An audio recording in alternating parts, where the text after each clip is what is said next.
temple of thy spirit. Let my spirit feel the warmth of your embrace. Let me be a holy habitation where your spirit is pleased to dwell. Oh Lord, I long to know your glory. Last week we saw a topic, rebuilding the walls and the gates. पिछले हफ्ते हमने शहरपनाह को और फाटक को फिर से बनाने के विषय में अच्छे से चर्चा की है। Many people's homes and their own individual lives, the walls are broken down. बहुत से लोगों के घर में और उनके व्यक्तिगत जीवन में जो दीवार है, शहरपनाह है, वो तो टूट चुकी है। Walls are something which keep out thieves, robbers, enemies and wild beasts and animals. देखिए, दीवार तो या शहरपनाह तो ऐसी बात होती है जो दुश्मनों को, जानवरों को और दूसरी बातों को बाहर रखती It's a है। protection for a house. ये तो घर के लिए सुरक्षा होती है And in your own life, it's a protection for your life. A wall around it, it's a protection for you. और आपके खुद के जीवन में ये तो सुरक्षा होती है, आपके आसपास में ये तो सुरक्षा होती है, Or your family is protected. या कहिए आपका परिवार सुरक्षित रहता है। But many times, because of our bad decisions and the sins that we commit, the walls break down. और कई बार तो हमारे बुरे निर्णय के कारण या फिर हम जो पाप करते हैं उसके कारण ये जो दीवारें हैं टूट जाती हैं। And when the walls break down, the enemy is able to get into your family and spoil your family. और जब ये दीवार टूट जाती है तो शत्रु भीतर आ सकता है और वो आपके परिवार को और वो आपके घर को नाश करता है It can spoil your own life also. और वो आपके जीवन को भी नाश कर सकता है। Your sin opens the door for Satan to come and trouble you.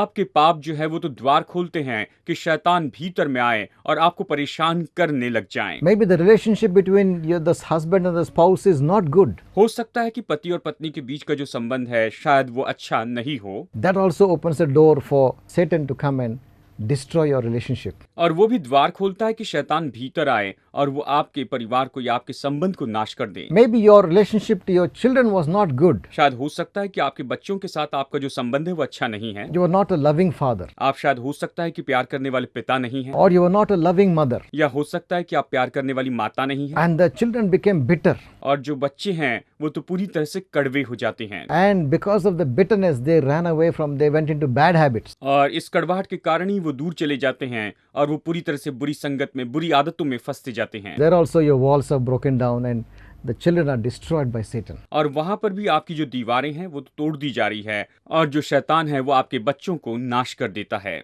Maybe you have allowed bad habits and addictions to come into your life. शायद हो सकता है कि आपने बुरी आदतों को या कहिए बुरी लतों को या किसी आदत को अपने जीवन में आने दिया है। Again, your walls are broken down and Satan is able to bring diseases and problems into your life. और फिर से ये जो शहरपनाह है या कहिए जो दीवार है वो तोड़ दी गई है और शैतान आपके जीवन में बीमारी लेकर आ सकता है।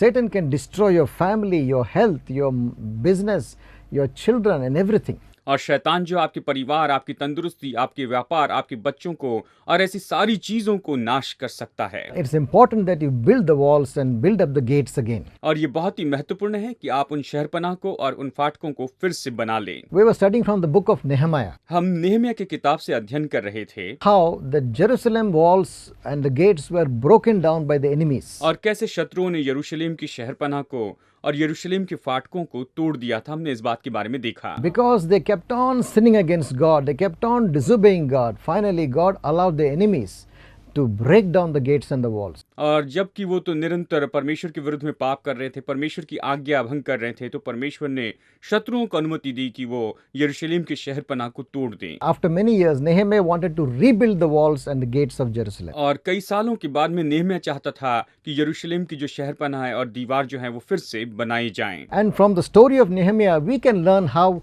in our own family, in our own lives, we also can rebuild the walls. और नेहमिया की कहानी से हम भी सीख सकते हैं कि हम अपने परिवार में कैसे अपने जीवन में इन सारी दीवारों को फिर से बना सकते हैं। Walls speak of protection and defense. ये जो दीवार है ये तो सुरक्षा और हमारे बचाव के बारे में हमें बताती है, ये इस तरह से हमें दर्शाती है। Protection against Satan and defense against the attacks of Satan. और ये तो शैतान से सुरक्षा है और शैतान के जो हमले हैं उससे बचाव है। Gates, we learned last week that gates in the Old Testament speaks of the place of counsel and strategy. और फाटकों के विषय में हमने पिछले हफ्ते देखा कि जो फाटक हैं वो तो सलाह के लिए और युक्ति के लिए या कहिए कार्यनीति के बारे में बताते हैं। The Bible talks of the gates of hell not prevailing against the church. और बाइबल ये भी बताती है कि अधोलोक के फाटक कलीसिया के विरुद्ध में कभी प्रबल नहीं होंगे। In other words, the thoughts and the plans and the intentions of Satan will not prevail against a person or a family.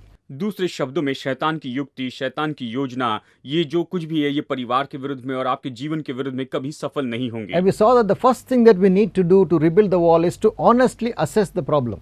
और दीवार को फिर से बनाने के लिए सबसे पहली बात तो हमने यही देखी है कि हमें सबसे पहले मानना होगा कि हाँ यहाँ पर समस्या है। And to face the mistake and not cover it up or hide it. और निश्चय ही उन सारी गलतियों का हमें सामना करना है, उसे ढांकना नहीं है, उसे किसी भी तरह से छिपाना नहीं है। And to confess that sin. और उस पाप का अंगीकार करना है। Confess whatever went wrong. और जो कुछ भी गलत हुआ है उस बात का अंगीकार करें। Honestly and sincerely. बड़ी ईमानदारी से, पूरी सच्चाई से आप उसका अंगीकार करें। And when we confess it, God is a merciful God who will forgive our sins. और जब हम उसका अंगीकार करते हैं तो परमेश्वर दयालु परमेश्वर है, वो हमारे सारे पापों को माफ करता है। And once you have assessed your situation and confessed it, the third thing we discussed was true repentance has to come. और जब एक बार आप अपनी परिस्थिति को, अपनी गलती को, अपने पाप को मान लेते हैं तो निश्चय ही परमेश्वर की ओर से जो है मदद आएगी, सच्चा You पश्चाताप आएगा। cannot rebuild the wall and gate if you don't repent of what you have done. आपने जो कुछ भी किया अगर उससे आप पश्चाताप नहीं करते हैं तो आप कभी भी इस फाटक को और इस दीवार को नहीं बना सकते हैं। Repentance means turning away from all the things and hating the things that caused you to sin.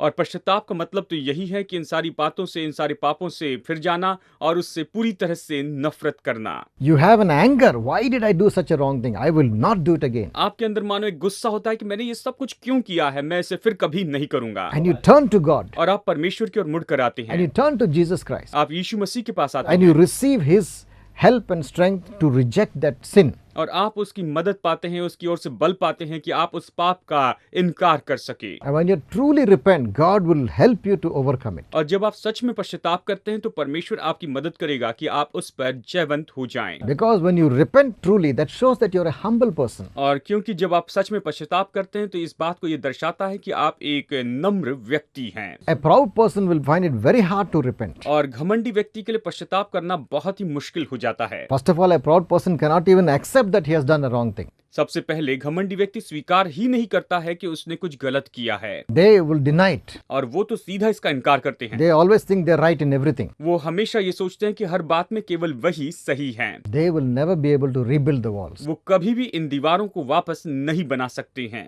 The Bible says, Bible कहती है God will resist the proud परमेश्वर घमंडी का इनकार करता है, उन्हें दूर करता है। and He will give grace unto the humble. और वो तो नम्र के ऊपर में अनुग्रह करता है। If you are really repenting, that means you're a humble person. अगर आप सच में पश्चाताप करते हैं तो ये दर्शाता है कि आप एक नम्र व्यक्ति हैं। Because you're willing to acknowledge what you have done wrong. क्योंकि आपने जो कुछ भी गलत किया है उसे आप मानने के लिए तैयार हैं। And you are willing to confess and ask forgiveness. और आप इसका अंगीकार करके माफी मांगने के लिए तैयार हैं। If you're a husband who has wronged his wife, go ask your wife for forgiveness. यदि आप पति हैं और आपने गलती की है तो निश्चय अपनी पत्नी के पास जाकर उनसे माफी मांगिए। If you have done against your children, ask them forgiveness. अगर अपने बच्चों के विरुद्ध में आपने कुछ किया है तो उनसे आप क्षमा मांग लीजिए। If your wife has done something wrong, let her ask the forgiveness. और अगर पत्नी ने कुछ गलती की है तो पत्नी अपने पति से निश्चय ही माफी मांगे। When you humble yourself and set things right, God's favor and grace will come upon you. जब आप अपने आप को नम्र करते हैं और सारी बातों को सही करते हैं तो परमेश्वर का अनुग्रह और परमेश्वर की कृपा आप पर आती है। As the Bible says, whoever covers his sin shall not prosper, but whoever confesses and forsakes them shall obtain mercy from God. जैसे बाइबल कहती है कि जो अपने पापों को ढांकता है उस पर दया नहीं होगी, लेकिन जो कुछ भी उसके लिए पश्चाताप करता है, उसका अंगीकार करता है तो उसे माफ किया जाएगा। Now we come to the third action that we need to do to rebuild the wall. और इस दीवार को फिर से बनाने के लिए हमें तीसरा जो काम करना चाहिए उस बात के बारे में अभी हम यहाँ पर देखेंगे। This is called action. और इसे कहते हैं काम करना। Take action to set right the wrong thing. जो बातें गलत की है उनको सही करने के लिए आप कुछ काम करें। It says in the book of Nehemiah chapter 13 and verse 8 and 9. Nehemiah अध्याय 13 वचन 8 और 9 में इस तरह से कहता है, In 8 it says, It grieved me sore, and therefore I cast forth all the stuff of Tobiah out of the chamber. इससे मैंने बहुत बुरा माना और तोबिया का सारा घरेलू सामान उस कोठरी से फेंक दिया, इसे कहता है। Because this man Tobiah was an enemy of the people of God. क्योंकि ये जो मनुष्य तोबिया है ये तो परमेश्वर के लोगों का शत्रु था And they were giving him place in the temple of God. और वो तो उसे परमेश्वर के भवन में रहने के लिए जगह दे रहे थे। Nehemiah took action और नेहमिया ने उसके खिलाफ वहां पर कुछ काम किया and he threw out all the things of Tobiah from the house of God. और उसने परमेश्वर के भवन से तोबिया की जो सारी चीजें थी वो निकाल कर फेंक दी। In verse 9 it says, और वचन 9 में ये the कहता first है, part says, And then I commanded and cleansed the chambers. वचन 9 का पहला भाग कहता है, तब मेरी आज्ञा से वे कोठरियां शुद्ध की गई। यानी यहाँ पर उसने कुछ काम किया, He took action. उसने वहां पर उस पर कुछ क्रिया की। Now in your life, if you want to rebuild the walls, you must take action now. अगर आप अपने जीवन में इन शहर पनाह को फिर से बनाना चाहते तो आपको कुछ न कुछ काम करना होगा। Maybe you have allowed evil material to come into your house. शायद हो सकता है कि आपने कुछ गलत चीजों को, गलत साहित्य को अपने घर में आने दिया होगा। For example, if you are in addiction in your own life, और कहिए कि अगर आप खुद अपने जीवन में किसी बुरी लत में फंसे हुए हैं, the bad CDs and the bad magazines which you have secretly hidden in your house, शायद हो सकता है कि बुरी मैगजीन, बुरी सीडी जो आपने गुप्त में कहीं अपने घर में किसी जगह पर छिपा कर रखी हुई है, take it out and burn it. आप उसे निकालें और उसे जला दें। Take action. आप उसके ऊपर काम करें। Don't go and give it to somebody else. जाकर आप किसी और को मत दीजिए, You'll put him also in the same problem. नहीं तो आप उन्हें भी उसी परिस्थिति में गिरा देंगे। Burn it off. आप उसे जला दीजिए। If you have bottles of alcohol in your house and you have been struggling with alcohol, take those bottles and break them and destroy them. अगर आपको शराब पीने की आदत है और आपके घर में शराब की बोतलें हैं तो निश्चय आप उन बोतलों को ले, उन्हें तोड़ दे, उसे खत्म कर दे। Don't hide them in the bottom of the cupboard and say, I will not drink, but I'll keep them. आप ये मत कहिए कि उसे मैं कबर्ड के नीचे छिपा कर रखता हूँ, मैं इसे पीऊंगा नहीं लेकिन इसे छिपा कर रखता हूँ। If the internet was causing you to sin, disconnect the internet and say, I don't want internet in my house. अगर आप इंटरनेट के कारण पाप करते हैं तो निश्चय उस इंटरनेट को आप निकाल दें और कहें कि मेरे घर में मुझे इंटरनेट की कोई जरूरत नहीं है। Jesus said, यीशु ने कहा, if your eye causes you to sin, pluck it out and cast it away from you. अगर तुम्हारी आंख तुम्हें पाप के लिए उकसाती है या तुम्हारे द्वारा पाप करवाती है तो उसे निकाल कर फेंक दो तो ये अच्छा है। Better to go to heaven with one eye than having two eyes and going to hell. नरक में दो आंखों के साथ जाने के बजाय अच्छा है कि एक आंख के साथ ही हम स्वर्ग में जाएं। He said, if your hand causes you to sin, tear it off and throw it away from you. ये भी कहता है, अगर तेरा हाथ तुझे पाप करवाता है तो उसे काट कर फेंक दे। It's better to go with one hand to heaven than having two hands and going to hell. दो हाथ रखकर नरक में जाने से अच्छा है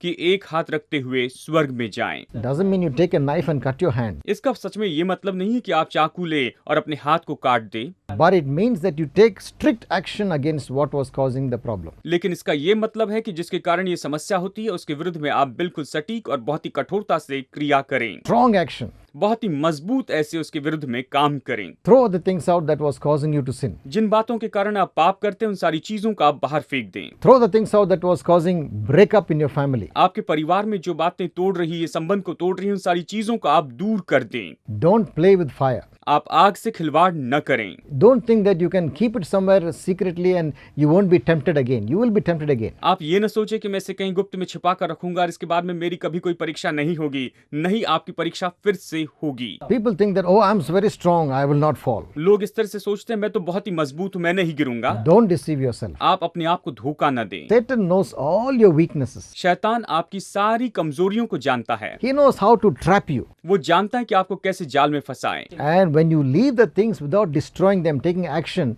he will once again trap you through the same things again. और अगर आप उन्हें नाश किए बिना वैसे ही रखते हैं और उसके ऊपर कोई क्रिया नहीं करते हैं तो निश्चय उन्हीं बातों के द्वारा वो आपको फिर से जाल में फंसाएगा। Avoid going to the places which were causing you to fall. जिस जगह पर जाकर आप फिसल सकते हैं ऐसी जगह पर जाना टाल दें। Wherever you found that there were people who were selling the bad things that you were going there, don't go there again.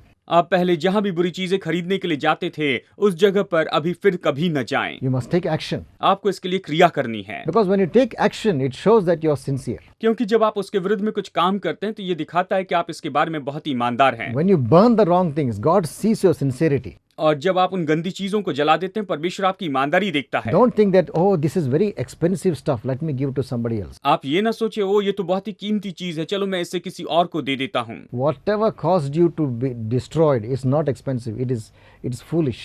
ये महंगी चीज है, इसे मैं नाश नहीं करूंगा। अगर आप ऐसे सोचते हैं तो ये तो पूरी मूर्खता है। It is just a deception that it costs. It does cost money, but it caused a destruction of a life, so it's not worth it. और इसलिए हालांकि इसके लिए पैसे तो लगते हैं, लेकिन ये तो पूरे जीवन को नाश करता है, इसलिए उन चीजों को रखना योग्य नहीं है। Don't give it to someone because it's expensive. That person also will be destroyed and you'll be responsible for his life. ये चीजें महंगी है, इसलिए आप इसे दूसरे व्यक्ति को न दें, क्योंकि उस व्यक्ति का जीवन नाश होगा और उसकी जिम्मेदारी आपके ऊपर होगी। Take action. आप इसके विरुद्ध में क्रिया करें। Nehemiah took action. नेहम्याह ने यहाँ पर काम किया। Because he wanted to rebuild the walls, he took the action first of cleansing the house. वो शहरपनाह को फिर से बनाना चाहता था, इसलिए उसने घर को शुद्धिकरण से शुरू किया। Now the fourth thing that you need to do, और चौथी बात जो आपको यहाँ पर करनी चाहिए, the fourth thing, चौथी बात जो करनी है, rebuild the walls and the gates now. और अभी यहाँ पर आपको शहरपनाह और फाटकों को फिर से बनाना शुरू करना है। See, when you start rebuilding the walls and gates without doing the other things, you are not going to have any effect. देखिए, बाकी सारे काम किए बिना अगर आप शहरपनाह को बनाते हैं तो इसके कारण कोई भी प्रभाव वहां पर नहीं होगा। The things that we mentioned first have to be done before you can rebuild the walls. जो बातें हमने आपको पहले बताई है वो आपको करनी होगी शहरपनाह बनाने के पहले। You must confess your sin. आपको अपने पापों का अंगीकार करना है You must assess what is wrong and confess it. और जो कुछ भी गलत है उस बात को जांचना है, देखना है और फिर उसका अंगीकार करना है। You must have true repentance in your heart. आपके दिल में सच्चा पश्चाताप होना चाहिए, ये बहुत जरूरी है। You must have action and throw out all the evil things that caused you to sin. आपको निश्चय इसके प्रति इसके बारे में कुछ न कुछ करना है और सारी बुरी बातों को अपने घर से निकाल देना है। Then only you can start rebuilding the walls and gates. और केवल तभी आप इन शहरपनाह को और आप इस फाटक को फिर से बनाना शुरू कर सकते हैं। All the gaps in your life, the open doors for Satan to come, you can close the doors now. आपके जीवन में जो भी दरारें हैं, खुले द्वार हैं कि शैतान वहां पर आ सकता है, उसे आप पूरी तरह से बंद कर दें। How do you rebuild the walls and gates now? आप किस तरह से शहरपनाह और दीवार को फिर से बना सकते हैं? Number one, number 1, you have to invite Jesus into your life. आपको अपने जीवन में यीशु को न्योता देना ही होगा। Only He can help you to build up your walls. केवल वही आपकी मदद कर सकता है कि आप इन दीवारों को फिर से बनाएं। The Bible says, बाइबल कहती है, except the Lord build the house, they labor in vain who try to build it. जब तक कि परमेश्वर घर को न बनाए, उसे बनाने वाले का परिश्रम व्यर्थ होता है। God has to build your house. परमेश्वर को आपका घर बनाना चाहिए। Jesus has to help you to rebuild your walls. यीशु को आपकी मदद करनी चाहिए कि वो आपके दीवारों को फिर बनाए, Otherwise, your walls will not be rebuilt, नहीं तो फिर आपकी दीवारें फिर नहीं बनाई जा सकती हैं and your family will keep being destroyed. और आपका परिवार पूरी तरह से नाश हो जाएगा। So now, the first thing that you need to do is make Jesus Christ the Lord of your life. अब आपको सबसे पहले यही तो करना है कि यीशु मसीह को अपने जीवन का प्रभु बना लें So He becomes your master, and He will help you to rebuild the walls. और वो आपका स्वामी हो जाता है और वो आपकी मदद करता है कि इस शहरपनाह को फिर से बनाएं। The second thing you need to do, और दूसरी बात जो आपको करनी है, make a firm decision आप एक दृढ़ निश्चय ले लें to keep aside a good amount of time every day to study the Word of God and meditate on the Word of God. कि आप दिन में अच्छा समय, प्रतिदिन आप अलग समय निकालें कि आप परमेश्वर के वचन को पढ़ें और इसके ऊपर मनन करते चले जाएं। Very important. ये बहुत ही महत्वपूर्ण है। You cannot maintain the walls that you are trying to build without the Word of God and soaking yourself in the Word of God. आप परमेश्वर के वचन को पढ़े बिना और वचन को अपने अंदर लिए बिना जो शहरपनाह बनाना चाहते, दीवार बनाना चाहते हैं, उसे कभी नहीं बना पाएंगे। Many people leave the things, but because they have not taken a decision to study the meditate the Word of God, they fall back again. अब बहुत से लोग शुरू तो करते हैं, लेकिन उन्होंने परमेश्वर के वचन को नहीं पढ़ा है और उस पर मनन नहीं किया है, इसलिए वो अपने जीवन में वापस उन्हीं बातों में फिर से गिरते चले जाते हैं। The Bible says in Psalm 119 verse 9 and 11, भजन संहिता 119 वचन 9 और 11 में बाइबल कहती है, how can a young man keep his way pure but by taking heed according to the Word of God? जवान अपने मार्गों को किस तरह से शुद्ध रख सकता है, अपने जीवन को कैसे शुद्ध रख सकता है? परमेश्वर के वचन की ओर ध्यान देने से। And verse 11 says, I have hid your word in my heart that I may not sin against you. वचन 11 कहता है कि मैंने तेरे वचन को अपने दिल में रख छोड़ा है कि तेरे विरुद्ध में मैं पाप न करूं। See, this is very important. देखिए, ये बहुत महत्वपूर्ण है। When you want to maintain the walls and gates around your family, around your life, जब आप अपने परिवार के आसपास, अपने जीवन के आसपास फाटक बनाकर रखना चाहते हैं, you have to spend time meditating and studying the Word of God. आपको निश्चय परमेश्वर के वचन पर मनन करने और उसका अध्ययन करने के लिए समय बिताना होगा। The word of God is food for your soul. परमेश्वर का वचन तो आपके प्राण के लिए, आपकी आत्मा के लिए भोजन है। Your soul and your spirit is built up when you study the word of God. जब आप परमेश्वर का वचन पढ़ते हैं तो निश्चय इसके द्वारा आपका प्राण और आपकी आत्मा उभरती है। Don't just rush through a few verses, okay, I finished, and then you run away. Not like that. जल्दी जल्दी आप बस ऐसे कुछ वचन पढ़ ले कहें कि हाँ बस हो गया, काफी हो गया, मेरे पास समय नहीं, ऐसा मत कीजिए। Get up early सुबह जल्दी उठिए, before anyone gets up. इसके पहले कि और कोई उठ जाए आप उठें। Take the Bible आप बाइबल को देखते चले जाएं and serially start studying it serially, chapter by chapter, and ask God to speak to you.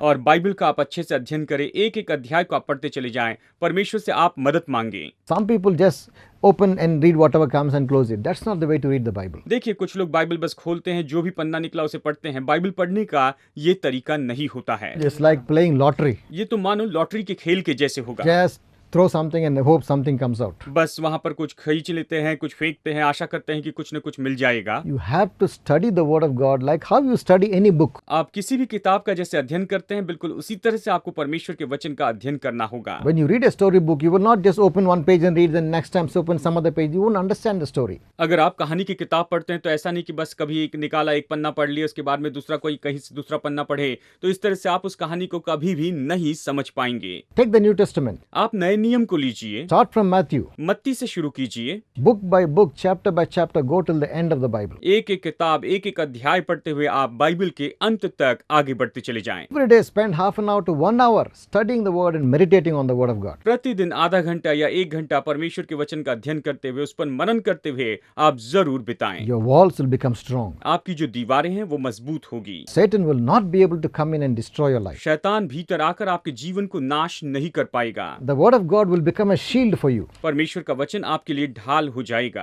As the word of God fills your life, जैसे परमेश्वर का वचन आपके जीवन को भरता है, when a temptation comes to you, जब परीक्षा आपके पास आती है, the Spirit of God will bring that word to your mind that you can use it to defeat the devil. परमेश्वर की आत्मा आपके मन में इन सारे वचनों को याद दिलाएगा कि हाँ निश्चय आप अपने जीवन में इसके द्वारा विजय प्राप्त कर सकते हैं। You cannot defeat the Satan by your own strength. आप अपने ही बल में शैतान को कभी भी नहीं हरा सकते हैं। But when you use the word of God to attack Satan, he will flee from you. लेकिन जब परमेश्वर के वचन का उपयोग करेंगे शैतान पर हमला करने के लिए, तो वो जरूर आपके सामने से दूर भागेगा। Third thing you need to do. और तीसरी बात जो आपको करनी चाहिए, The first thing was you make Jesus Christ the Lord of your life. सबसे पहली बात यह है कि आप अपने जीवन में प्रभु यीशु को प्रभु बना लें। Then only you have the solution to your problems. और केवल तब ही आपकी सारी समस्याओं के लिए हल होगा। The second thing was to make a firm decision. I'm going to spend half an hour to 1 hour every day studying and meditating on the word of God. और दूसरी बात तो यह है कि आप मजबूत निर्णय ले ले कि हाँ प्रतिदिन मैं आधा घंटा या 1 घंटा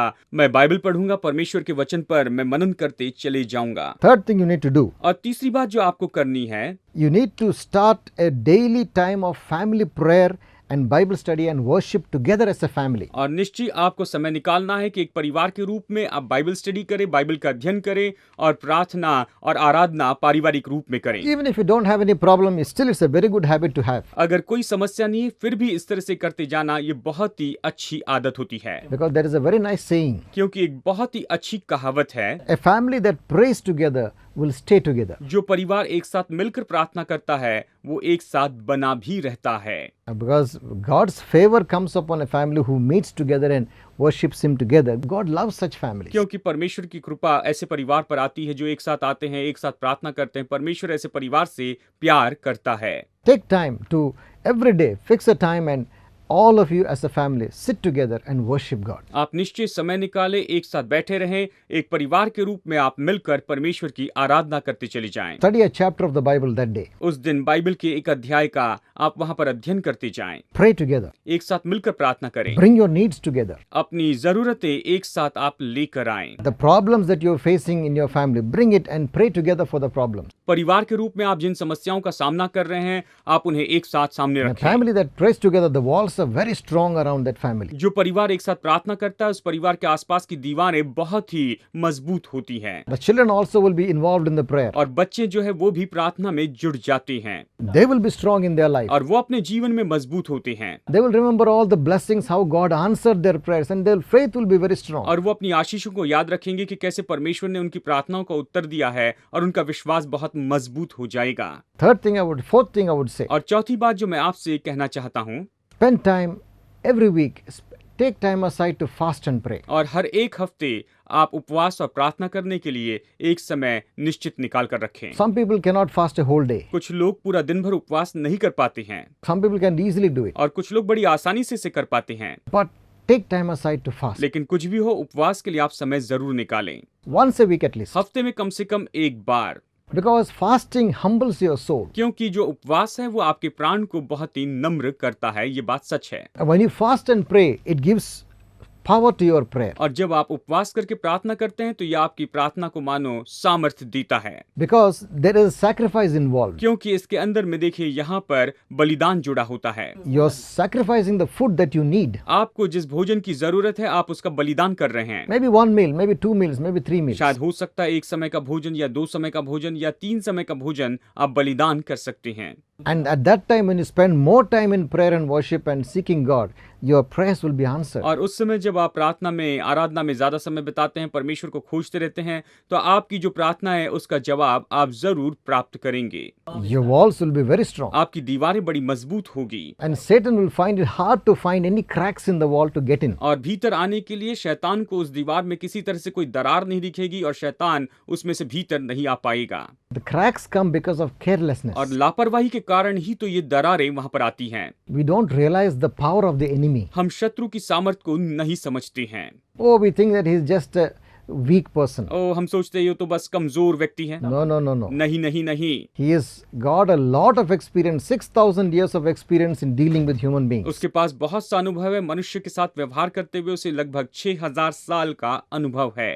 Ever since God made Adam, till now, he has got experience in seeing the weaknesses of man. जब से परमेश्वर ने आदम को बनाया तब से लेकर अभी इस समय तक उसके पास में अनुभव है कि वो मनुष्य की कमजोरियों को देखते चले जाएं। The Bible says, बाइबल कहती है, be sober and be vigilant. तुम सचेत हो जाओ और सावधान रहो, For your adversary, the devil, roaming around like a lion, seeking whom he shall devour. क्योंकि तुम्हारा विरोधी शैतान गरजने वाले सिंह के समान भटकता है, देखता है कि किसे फाड़ खाए। He is always watching for a crack in your armor. वो हमेशा आपके हथियार में एक दरार को देखते रहता है, ढूंढते रहता है। He's looking for breaks in the wall to get inside. वो तो भीतर आने के लिए वहां पर शहर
बनाने के लिए मेरी मदद कर। In Jesus' name I pray. यीशु के नाम में आमीन और आमीन।